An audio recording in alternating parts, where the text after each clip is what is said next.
ঢাকা বিশ্ববিদ্যালয়ে ডাবি শাখা শিবিরের সভাপতি সাদিক কাইম তার নামে ফেসবুকে মিথ্যা প্রচারণা করা হচ্ছে জানিয়ে ষড়যন্ত্র ও মানহানির অভিযোগ এনে শাহবাগ থানায় সাধারণ ডায়েরি করছেন।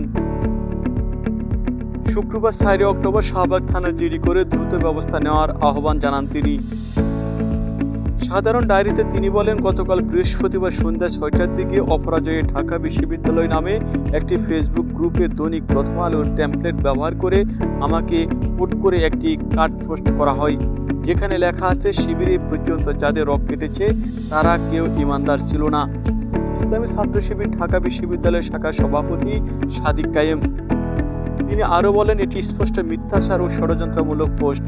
আমাকে ও বাংলাদেশ ইসলামী ছাত্র শিবিরকে প্রতিপন্ন ও অপমান করার জন্য এবং সামাজিক যোগাযোগ মাধ্যমে মিথ্যা তথ্য ছড়িয়ে ঢাকা বিশ্ববিদ্যালয়ের ক্যাম্পাসে বাংলাদেশ ইসলামী ছাত্র শিবির ও অন্যান্য দলমতের মানুষের মাঝে সাম্প্রদায়িক শত্রুতা, ঘৃণা, বিদ্বেষ সৃষ্টি করে বিশৃঙ্খলা ঘটিয়ে আইনশৃঙ্খলা অবনতি ঘটানোর জন্য ওই পোস্ট করা হয়েছে।